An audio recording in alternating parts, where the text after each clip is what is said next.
Sa lung gil kitwa lâu vang mo Tuang kung di kung lâu mo Ngay to gi bang khin na ko ni hung xóa Sa lung si in lung gil sa tao Lung mi bang zin Na vang ayong luan khi nu ven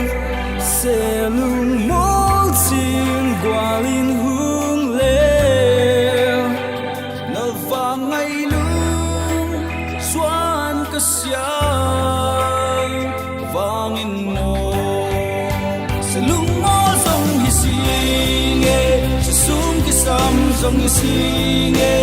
Sang ga lên liang hi sam cây về Sông nó vang hu vang Còn ngay loạt mang hin lung doang Sa tâm xia li Hên em tình su kịp hương lê lô Cả vang ngay nô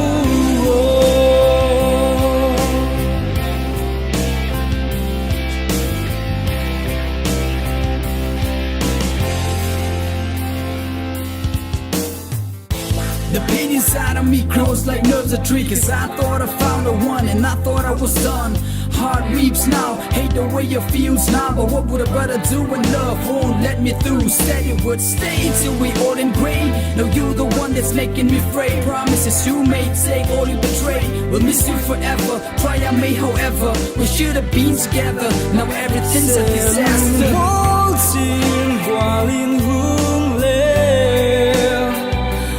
vang ngay lung doan ta sia vang mo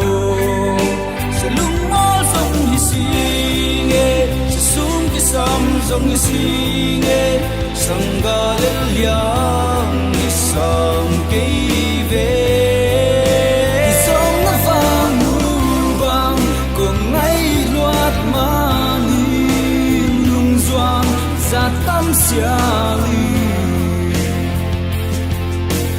Hên em hiên su kịp hương lê lô Và vang ngay nô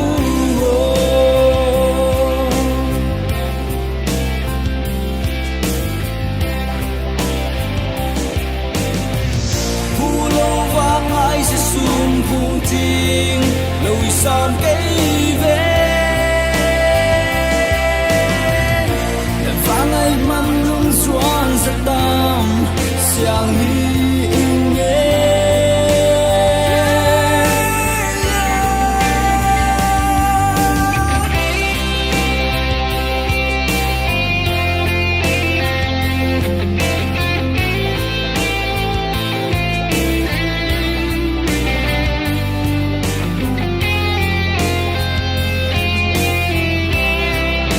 Sa lung mo dòng hi singe Sa sum ki sam dòng hi singe sang ga lên liang hi sam cây về